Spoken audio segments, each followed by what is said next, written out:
Hello students, today we are going to discuss about the important topic in standard 11 as well as in standard 12. Language function. Read the instruction which is given here. Select the most appropriate language function given in the bracket and write against the sentence. Language function. What is language function? Language function is the part of communication.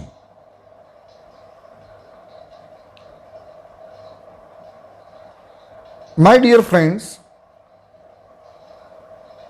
when we talk with others, even though in our mother tongue, we have some intention to talk with them.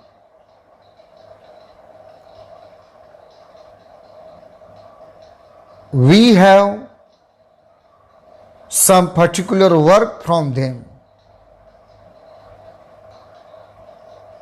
When we talk, at the time we use different kind of sentences. Suppose, as per example, હું ગઈકાલે શાળામાં આવ્યો ન હતો કારણ કે હું બીમાર હતો. આ વાક્ય તમે જ્યારે બોલ્યા તો એ વાક્યનું કંઈક બોલવાનું કારણ છે, ઇન્ટેન્શન છે, ઈરાદો છે, અને એ ઈરાદામાં તમે તમારું સ્કૂલમાં ન જવાનું કારણ કીધું. તો લેંગ્વેજ ફંક્શન એમાં reason વપરાયું.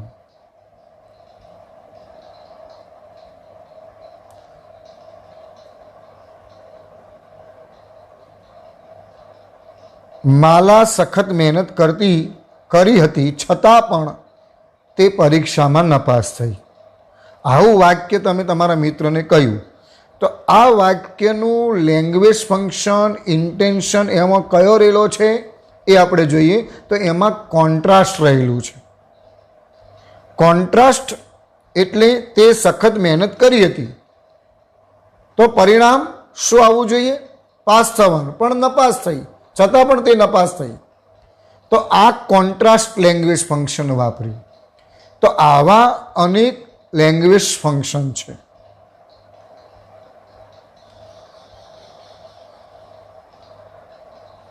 Third example,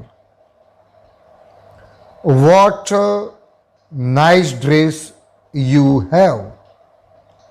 what nice dress you have.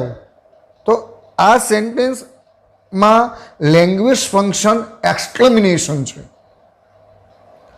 એટલે જેવું એક્ઝામ્પલ આપણે બોલીએ તો એમાં કંઈ ને કંઈ લેંગ્વેજ ફંક્શન રહેલું જ હોય છે.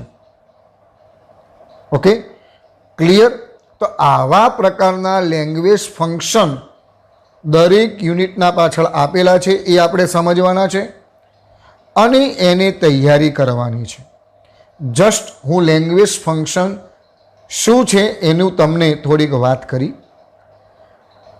Language function means the speaker has particular intention or purpose two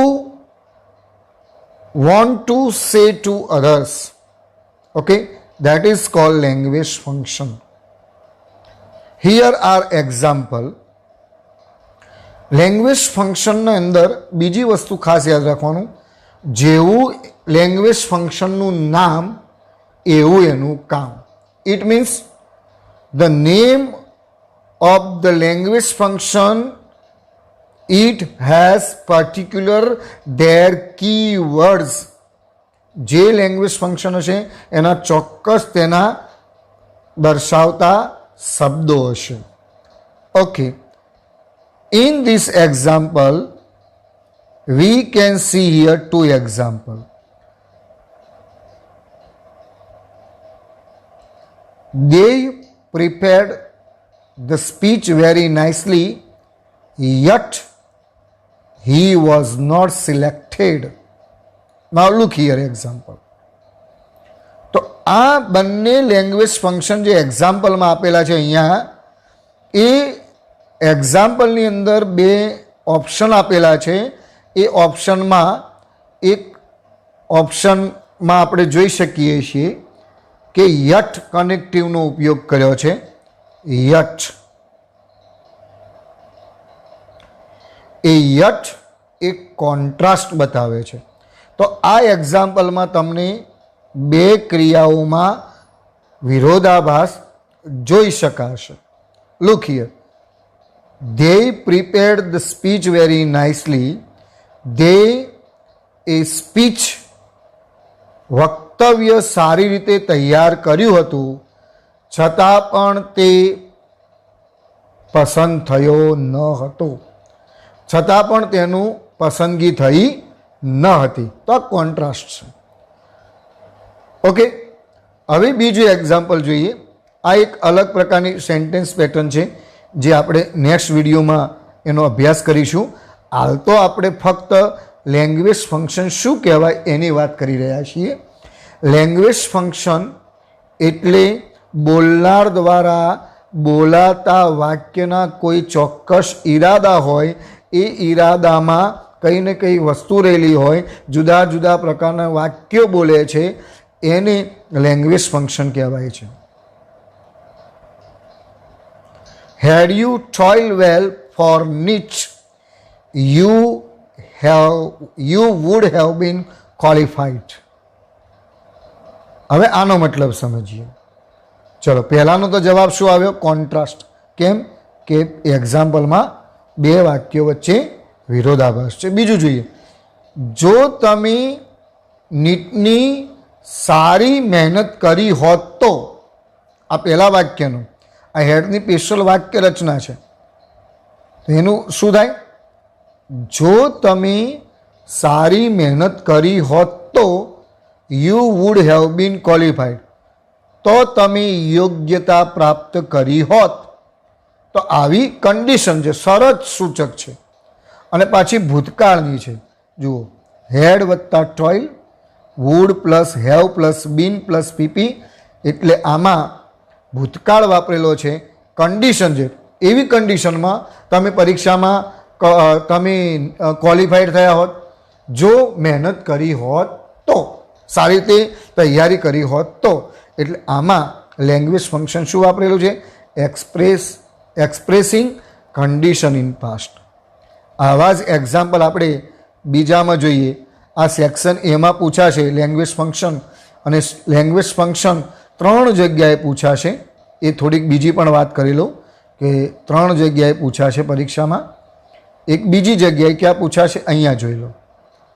select the most appropriate response, એમાં પણ પૂછાશે.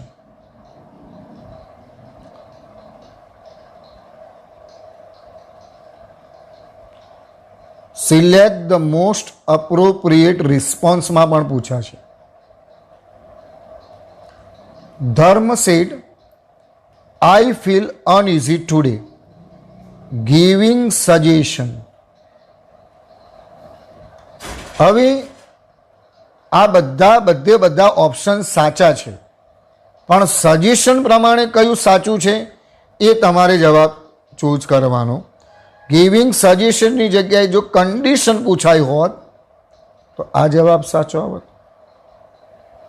રિક્વેસ્ટ હોત તો આ જવાબ આવત. ઇન્સ્ટ્રક્શન હોત તો આ જવાબ આવત. પણ સજેશન છે એટલે સજેશનમાં ઓટ ટુ શબ્દ છે એટલે એ જવાબ આવશે. એટલે જવાબમાં શું આવશે? D four dog.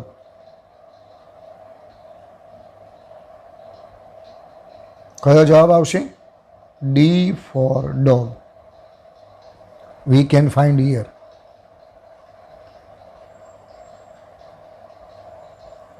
Okay, next example જોઈએ.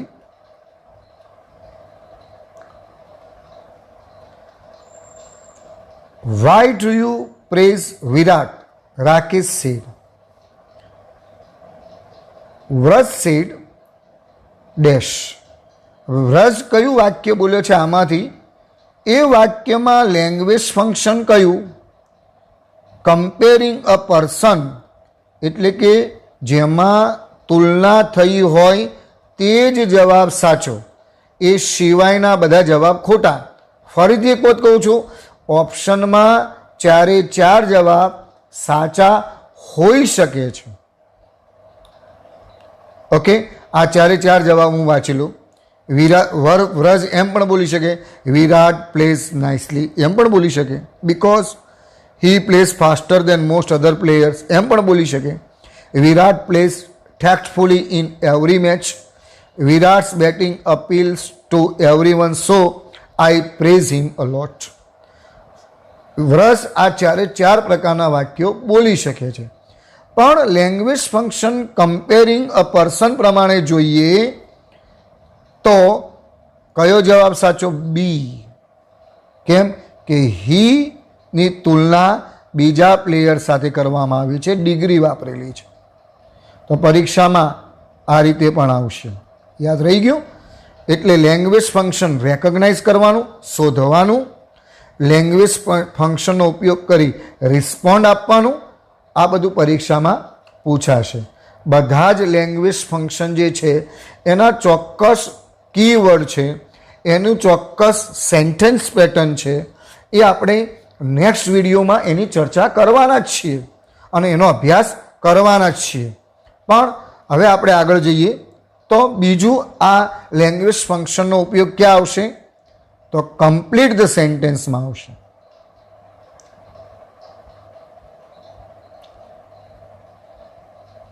એઝ પર સ્ટાન્ડર્ડ 11 and 12 જુઓ.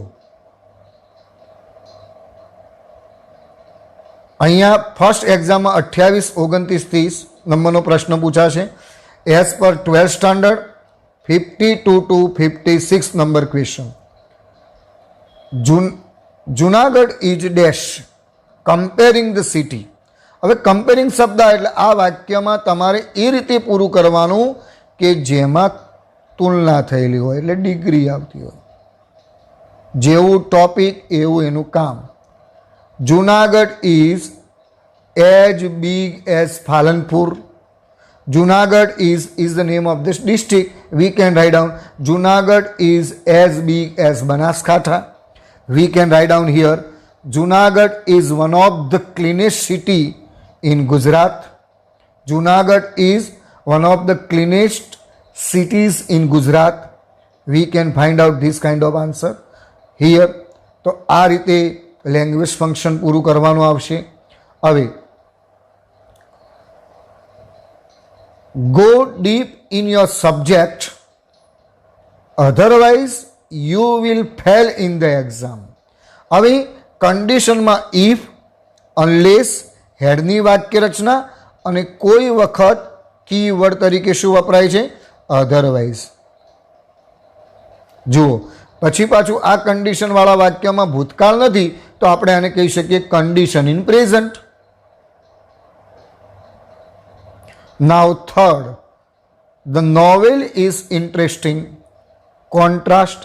તો આનાથી વિરુદ્ધ વાળું વાક્ય આપણે લખવું પડે. The novel is interesting but no one reads. પરંતુ કોઈ વાંચી નહીં. The novel is interesting but I don't have. Third, the novel is interesting but our teacher cannot recommend us.